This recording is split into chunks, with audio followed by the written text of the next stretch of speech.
This is Blighty Nightmares, your British home for proper terrifying tales. I'm your flesh and blood narrator, no synthetic voices in sight. If real human storytelling that crawls under your skin is your thing, subscribe now, tell me where you're listening from in the comments, and you know what? Let's begin.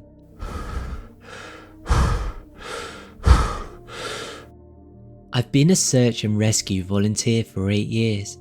I pulled people out of ravines, I've carried hypothermic hikers on my back for miles, I've done body recoveries, but I've never had someone refuse to be rescued. Well, until Robert Keane. It was October, late in the season, cold. Robert Keane, 44, an experienced hiker, was reported missing after failing to return from a solo 3-day trip in the North Cascades. His car was still at the trailhead. His emergency contact hadn't heard from him in days. We mobilised immediately. 200 volunteers, helicopters, search dogs. We covered 40 square miles. For 16 days, we found nothing. No tracks, no gear, no sign he'd ever been there. On day 17, my team was assigned a remote grid, 12 miles off the trailhead, dense forest, creek drainage. Around 2 PM, we found boot prints in the mud, fresh, maybe 6 hours old. We followed them upstream for half a mile, and that's when we saw the cave. It wasn't much, just a shallow overhang, maybe 8 feet deep, but there was a man inside. He was sitting with his back against the rock, knees pulled to his chest, staring at us. "Robert Keane?" I called out. He didn't answer. I stepped closer. "We're search and rescue. Your family's been looking for you." That's when he started crying. Not relief, not gratitude, terror. "You have to leave," he said. His voice was hoarse, shaking. "We're here to help," I said. "You've been out here for 17 days. You need medical attention." "No," he shook his head violently. "You don't understand. If you take me out of here, you'll know where I live." I glanced at my partner, Maria. She looked as confused as I felt. "Who?" I asked. "The man," Robert whispered. "He's been following me." Robert told us he'd been lost for 11 days when he first saw him. A man, tall, dark jacket, watching from the trees. At first, Robert thought it was another hiker, but the man didn't respond when Robert called out. The next night, Robert heard footsteps circling his camp. The night after that, his gear was moved. His water bottle placed on a rock 20 feet away, his boots tied together and hung from a branch. "He's playing with me," Robert said. "He wants me to know he's there." Robert had been hiding in a cave for 6 days, too afraid to move. "He's watching us right now," Robert said. "I can feel it." I looked out at the trees. I saw nothing. It took us an hour to convince Robert to leave with us. He was hypothermic, malnourished, dehydrated. He could barely move. We started to hike out. The whole time, Robert kept looking over his shoulder. "He's following us," he whispered. "He's right behind us."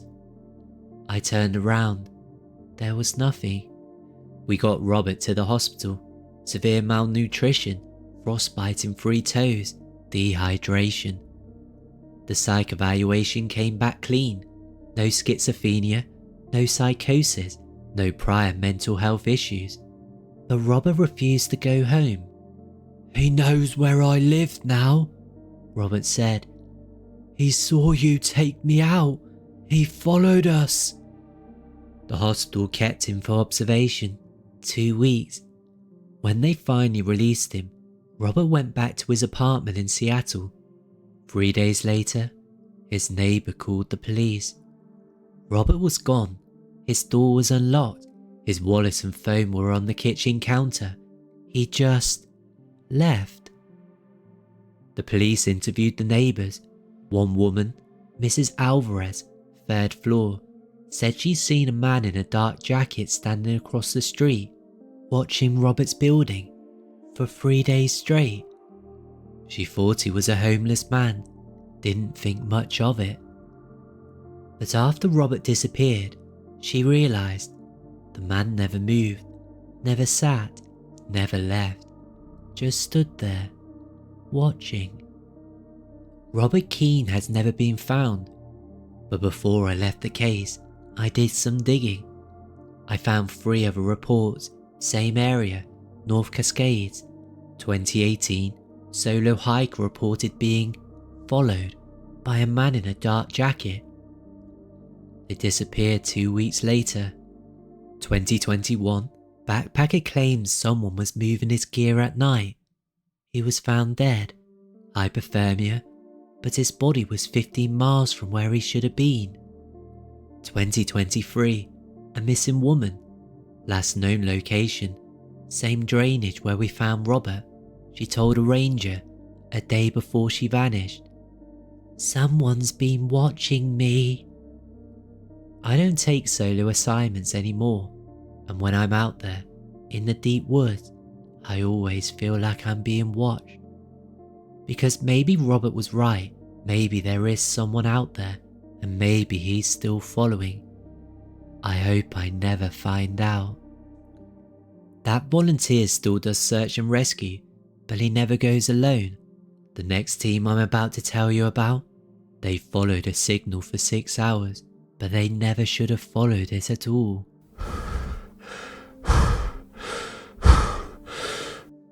I've been a search and rescue coordinator for 12 years.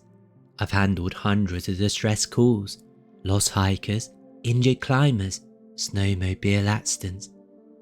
But I've never had a distress beacon play games with me until November the 14th, 2024. The call came in at 9:47 PM. Emergency PLB activation, a personal locator beacon, registered to Michael Torres, 52, solo backpacker. The GPS coordinates came through NOAA satellite. Location 2.3 miles northwest of the Sawbill Trail trailhead, Superior National Forest. I mobilised the team, 4 of us. We grabbed our packs and we headed out. It was cold, 20 degrees, snow on the ground. We reached the coordinates at 11:18 PM. Nothing. No hiker, no gear, no tracks. I checked my GPS unit. The signal had moved. New coordinates, 1.8 miles further east. "Maybe he's walking," Martinez said, "trying to get to the trail." "With a broken leg," I said. "That's why you'd activate a PLB. You stay put." But we followed it anyway. An hour later, we reached the new coordinates. Nothing. The signal had moved again.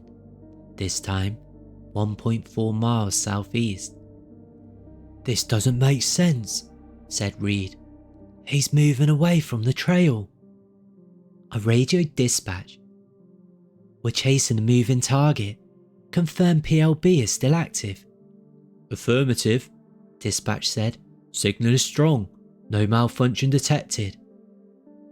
For 6 hours, we followed that beacon. Every time we got close, it moved. Always deeper into the woods, always further from the trailhead. By 4 AM, we covered 11 miles. We were exhausted, cold, running low on water, and then the signal stopped. Final coordinates, a small clearing surrounded by dense pines. We approached slowly, and there it was, the PLB unit, hanging from a tree branch, 8 feet off the ground, flashing, but no hiker, no gear, no sign anyone had been there. "What the hell?" Martinez whispered. I reached up and grabbed the beacon. It was still activated, battery at 87%, registered to Michael Torres, but Torres wasn't here. Reed scanned the area with his flashlight. No tracks, no blood, nothing. Someone moved this, I said. Someone's hung this here. Why? Reed asked. I didn't have an answer. That's when we heard it. A scream. Male, human, distant, coming from the direction we just come from. Go! I yelled. We ran, through the trees, back along our trail for 20 minutes, and then we stopped because we realised the scream came from where we'd started, the first coordinates. We backtracked all the way back to the original location, 2.3 miles northeast of the trailhead, and that's when we found him, Michael Torres, dead.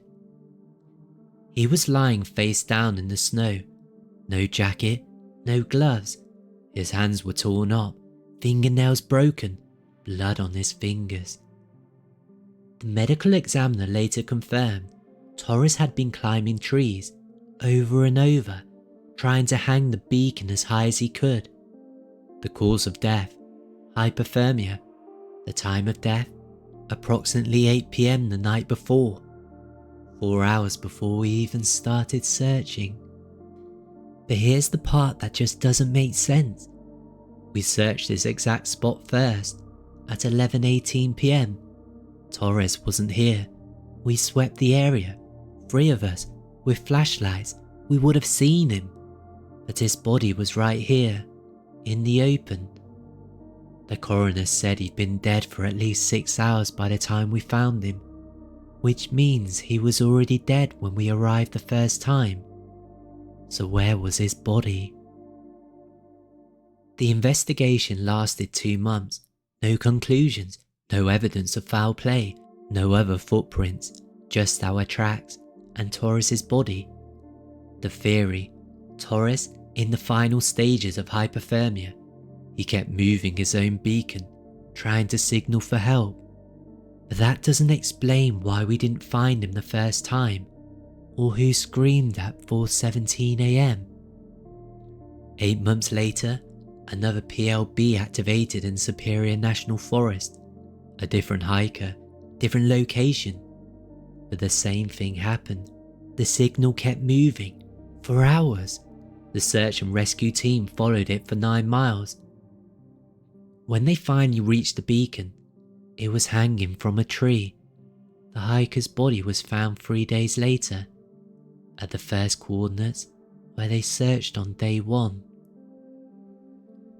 I don't work Superior National Forest anymore.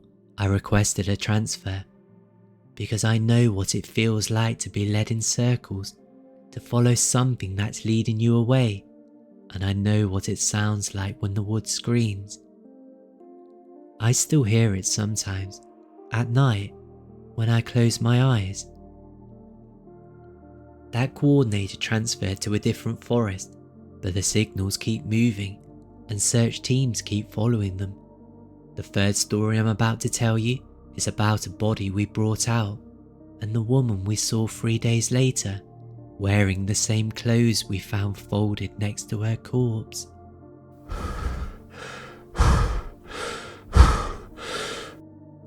I've been leading search and rescue operations in the Smokies for 6 years. I've seen a lot of death, hypothermia, falls, heart attacks, but I've never seen a dead person walking until Sarah Kellerman. Sarah was reported missing on October the 9th, 2024. 33 years old, experienced hiker, solo overnight trip on the Alum Cave Trail. Her car was still in the parking lot. She never checked out. We started searching immediately. Day 1, nothing. Day 2, we found her tent, set up properly, sleeping bag inside, but no Sarah. Day 3, her backpack, a mile off trail, empty, no food, no water. Day 4, we found her. She was lying next to a creek, on her back, eyes open. She was naked, her clothes, purple jacket, black hiking pants, thermal shirt, sports bra. They were all folded in a neat pile, 5 feet away from her body. Classic paradoxical undressing.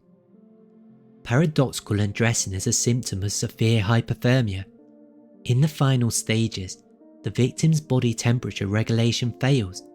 They feel like they're burning up, so they take off their clothes. They fold them neatly, almost compulsively, and then they lie down and they die. It's one of the most disturbing things you can see in search and rescue, because it looks so intentional, organised, but it's just the brain shutting down. We brought Sarah's body out. Her family was notified. The medical examiner confirmed hypothermia, no signs of foul play, case closed. And then, 3 days later, Ranger Tom Aldridge called me. "I just saw Sarah Kellerman." "What?" "On the trail," Tom said. "Alum Cave. Same purple jacket, same black pants. I'm looking at her right now." "Tom, we recovered her body 4 days ago." "I know what I'm seeing," he said. "She's 50 feet ahead of me. She just looked back at me and smiled." I heard him breathe hard, like he was running. "I'm going after her. Tom, wait!" The radio went dead. I drove to the trailhead, grabbed 2 other rangers. We hiked in. We found Tom a mile up the trail, standing alone. "She's gone," he said. "I followed her for 10 minutes. She walked into the trees. When I got there, she was just gone." "Tom," I said carefully, "you've been working 14-hour days. You're exhausted.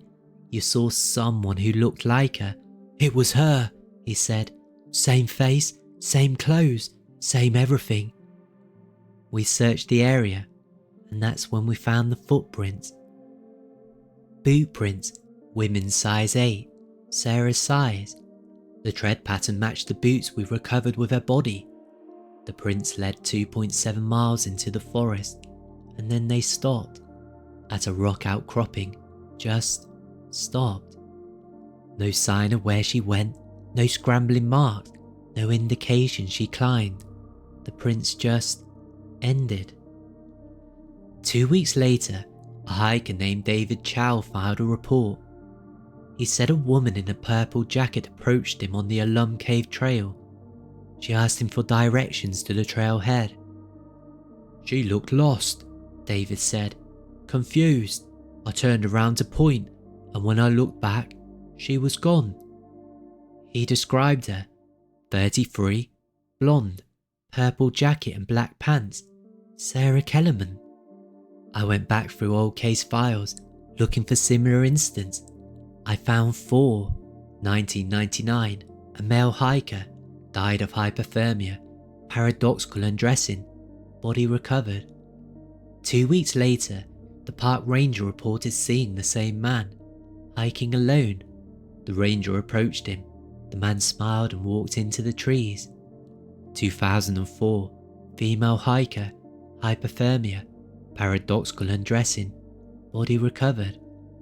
1 week later, witness reported seeing the woman on the same trail, naked, walking in circles.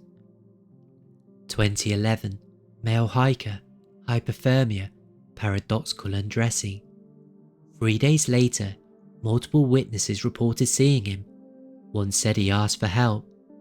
"I'm so cold," he said, and then vanished. 2019, female hiker, hypothermia, paradoxical undressing. 11 days later, rangers saw her sitting on a rock, fully clothed. When he called her name, she looked at him, smiled, and then disappeared. All 5 cases occurred on the same trail system. All 5 died from paradoxical undressing, and all 5 were seen again after their bodies were recovered. There's a theory in search and rescue psychology. When you spend days looking for someone and you find them dead, your brain doesn't want to accept it. So you see them, alive, moving, It's called a grief hallucination. But here's the problem. Tom Aldridge didn't know Sarah. He never seen her photo. He wasn't part of the search. And David Chow had no connection to the case at all. So how did they both describe her? Perfectly, down to the brand of jacket she was wearing. I don't lead searches on the Alum Cave Trail anymore. I requested a reassignment because 2 months ago I was hiking alone, clearing trail markers, and I saw her, Sarah Kellerman, standing on the trail 50 feet ahead. Purple jacket, black pants. She looked right at me and smiled. I blinked and she was gone. But here's the part I haven't told anyone. When I walked to where she'd been standing, I found something, a piece of fabric, purple, torn, wet, from a North Face jacket, the same brand Sarah was wearing when she died. I put it in an evidence bag, sent it to the lab, a DNA match, Sarah Kellerman. The lab called 3 days ago. There's something you need to know, the technician said. What? The fabric sample. It's fresh.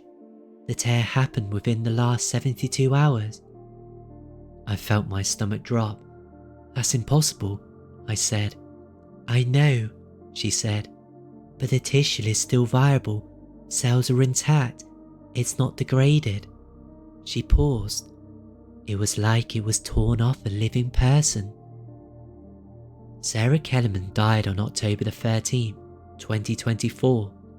Her body was cremated on October the 20th. So how did I find fresh fabric from her jacket on December the 8th? I don't have an answer, but I know one thing. If you're ever hiking in the Smokies and you see someone who looks lost, someone in a purple jacket, don't follow them, because they might not be lost. They might be waiting.